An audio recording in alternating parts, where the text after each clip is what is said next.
Well, hello friends. I'm John, your whiskey neighbor, and today I'm going to finish my comparison of Canadian rye whiskey here in the year 2017 with a look at two heavyweights, I would say. Masterson's 10-year rye and the Lot 40 cask strength release. Catch you after the break.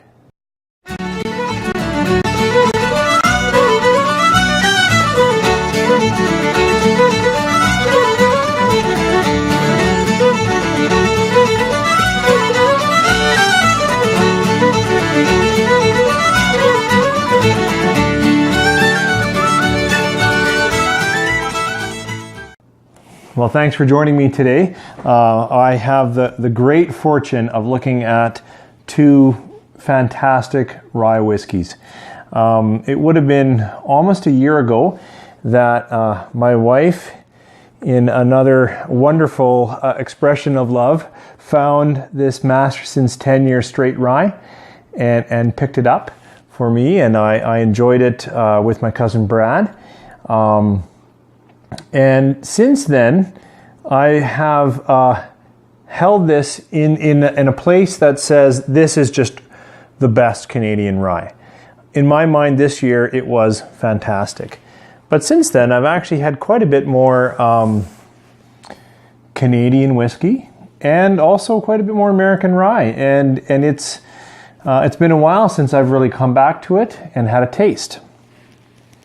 If you've been following my show or you're a Canadian whiskey enthusiast, the other bottle here, the Cask Strength Lot 40, is no stranger to you and currently has a lot of fanfare behind it. It's a release that a number of us were looking forward to, and now that it's out, about a month ago, I had my first taste and it's fantastic. So I thought as I was stepping up the rungs of Canadian rye, this would be a suitable place to reach. I don't know which one to pour, or to taste first. You can see that I've poured them both. I think it is often to almost any whiskey's benefit to pour a little bit ahead of time. I know Raffi and a few others say, a minute in the glass for every year in the cask. But these are pretty young, so that's really only 10 to 15 minutes, but that's what I've done here, just to let them sit a little bit. These aren't my detailed tasting notes. I think I've shot a tasting of either one. Well, an uncorking with this one and a tasting, I think, for the Mastersons. That would give a little more detail if you're just looking for the true heart or all the flavors of these. Today is about how I might compare them, how they might taste today in a head-to-head. So I guess I'll start on the right with Masterson's. A little bit about Masterson's. It is a Canadian spirit. It's distilled and aged by Alberta Distilleries here in Alberta. And then a California company purchases that and bottles it. One thing that wasn't clear when it first came out was that they actually finished this rye in a variety of different barrels. I don't mean this bottle through a bunch of barrels. There were three finishes. One was Hungarian oak, which I never tasted. Another was French oak, also didn't taste. And the other one was an American oak. And this is the American oak. In fact, this is the one that won the Canadian Whiskey Awards in 2017. It is PSA3 is the batch, and the bottle is bottle 535. Anyways, give it a couple of thoughts here. This nose is fairly sweet and light. A little bit of floral notes.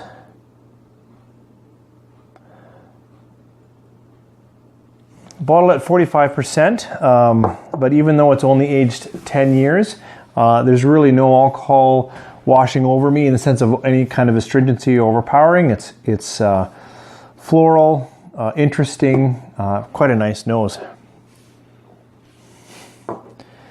Coming over to the Cask Strength Lot 40. Cask Strength Lot 40 is a 12-year-old rye, so it's a couple years older. It's also aged in charred American oak, new oak, barrels, but this is bottled at 55%, so it's a 10% stronger than the Mastersons. There's no water added in this comparison today. Oh. So if you've had even the regular Lot 40, this nose is so impressive. It is a little floral and sweet, but it's quite fruity. Quite fruity. Maybe even plums. Rich. My mouth's just started watering. Okay, so just looking at the nose, trying to do a little whiff of coffee or something neutral in between. But you know, coming back to the Mastersons, very enjoyable, very, very nice. I would totally pour that for a friend and spend some time talking and giving it a bit of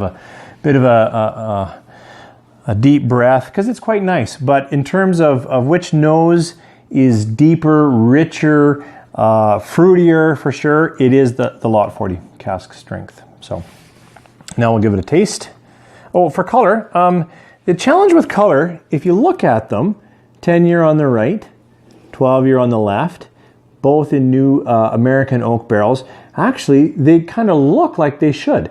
The 10-year is a little lighter than the 12-year.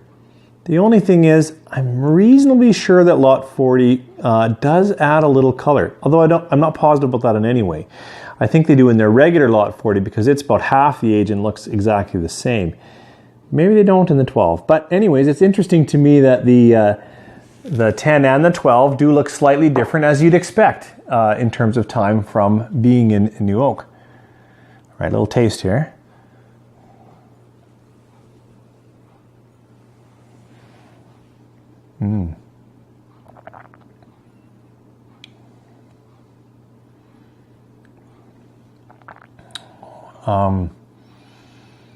Very pleasant sweetness.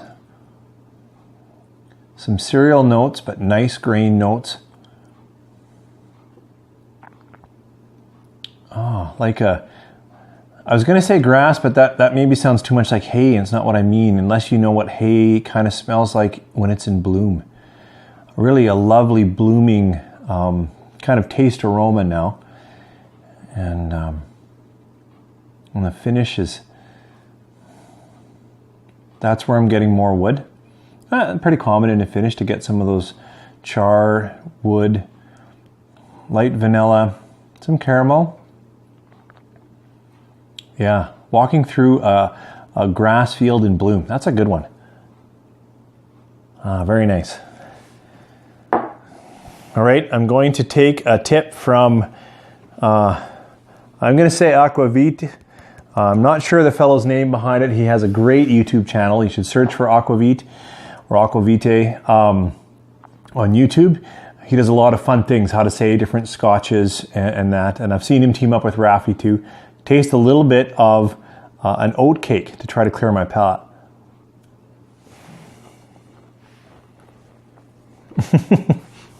Yep. Kind of like what he said. Not a ton of taste in that oat cake. Oh, but now I need some water to clear that oat cake out. Well, I'll just wait a moment. So, you know, both of these are 100% rye. What I haven't been able to determine is if they started the fermentation process in their rye with malted rye. I've said earlier the Lot 40, the 12-year, not 12-year, the release in 2012, they used a 90% unmalted and a 10% malted just to kick that fermentation going. Now they use just 100% unmalted. Given the age of this, I would not be surprised if this is still that batch that they released in 2012, they just aged longer. But I don't know that. And someone who does, comment below. I'd love to know a bit more about Lot 40. All right, mouth is clear. A rich nose.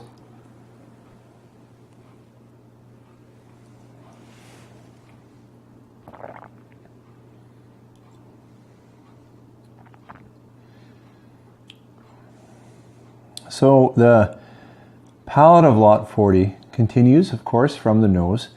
So I am getting fruits, maybe a bit more pear this time.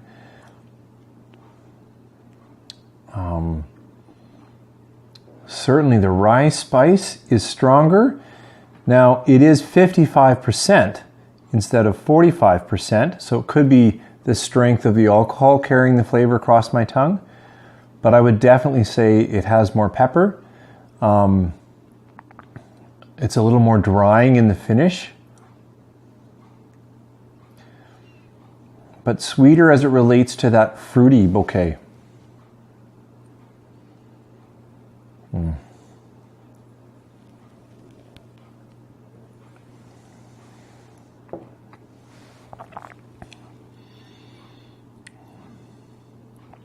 Can definitely pick up the wood notes. Not a lot of smoke and char though. I don't know what char level they use in their barrels. The finish just stays around. It's so nice. The mouthfeel is not overpoweringly oily. There's a little smoothness to it, but it's not, I don't feel like I'm chewing on it. If I feel like I'm chewing on it, it would be the plum, pear, fruity, and floral bouquet that stays around, comes back from the finish a little bit. Beautiful. I don't need any more oatcakes. Coming back to the Mastersons. Yeah, still a little bit lighter.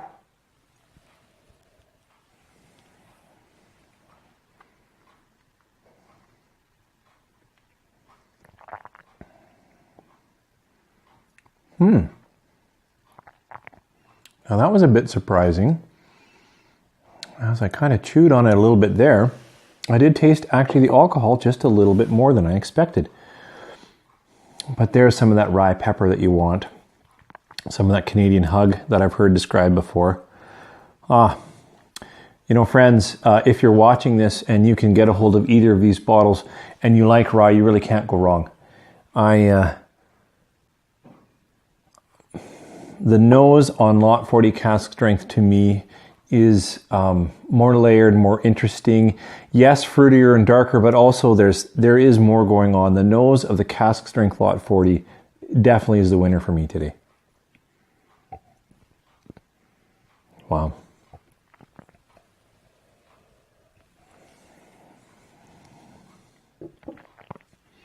But how to rate the taste? These, as I've said in other episodes, both of these rye whiskeys are a 5-star whiskey for me. They're layered, complicated on the nose, but good. Neither of them is there's a little bitterness in actually both, but it's the kind of bitterness that you would enjoy. Just like when you pick up a bitter dark chocolate, you don't go, oh, well that's bitter. Well, that's what that chocolate is like. There should be a little bitterness in there here, and this too. It's not the kind of bitter that chases you away or makes you think you should have poured something else. It's just the opposite. It's like, I was looking for that stronger rye spice and the notes on the nose, and it carries through to a finish that does include a little bit of bitterness, but it's a good bitter. I am picking up, now it's just in this comparison, but today a slight astringency on the Mastersons. Just bizarre.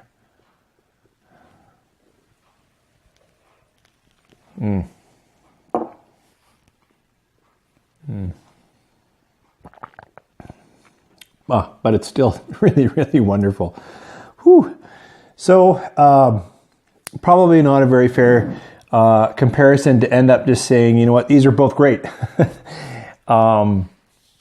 However, and it is, the Masterson's there, I was just, you know, it is lighter. Now it should be, it's 45 versus 55, but lighter in a way that depending on the evening or who I was with, this would be the pour I might go with, because I might be able to take my time with the flavors a little more.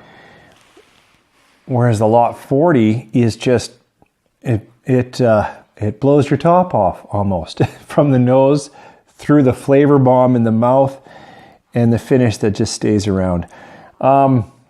So hard to pick. Right now, in the mood that I am, The Lot 40 cask strength is just a little better for me. It's just a little more. It's just a little more whiskey. So you can't go wrong buying either one of these. Now this is the American finish, the American oak on Mastersons. I've heard quite a bit of batch variation, and a lot of that has to do with whatever casks they're aging it is. Like it rates from good to amazing, and this is the American oak finish is the one that other critics that have had the benefit of tasting all of them have said is quite a bit better. So if you're looking for a great Mastersons, you got to look for the American oak finish. And the one that won the Whisky Awards is PS A3. I do know that if you're in the Edmonton area, this is currently at like $170, which is a lot of money for this whiskey. But in certain liquor depots for maybe a couple more days, it's on a crazy discount. It's down for about $75. Must buy at that price. And the Lot 40 cask strength, I've said it now I think on a few of my episodes. If you have not bought this whiskey, I don't know why. The flavor notes, the nose, finish, and even the uniqueness of being one of Canada's first cask strength, maybe even its first cask strength. I don't really know the truth of that. But this Hiram Walker really knocked it out of the park. And today, as I compare these two, I would say this is my favorite 5-star whiskey versus this other favorite 5-star whiskey. But today, Lot 40 cask strength would be my choice. Thanks, guys, for joining me in the last few episodes comparing Canadian rye. I think we've really turned some heads. Northern Harvest I liked, but even then I liked the Lot 40 regular just a little bit better. Going back further, the double still or the triple cask, it's the same expression, has won gold medals in the US now in 2017. But the Canadian Club, 100% rye, Chairman Select, lots of people love that rye. So I think it's a good time if you like rye to be a Canadian or seek after Canadian rye. Thanks for joining me. Please send some comments below if you've had both of these. Maybe you could tell me what I got wrong or what I missed. Certainly share or subscribe. I do appreciate the comments that I see starting to build up on our channel. So thanks again. I'm John, your whiskey neighbor. Make sure you drink responsibly.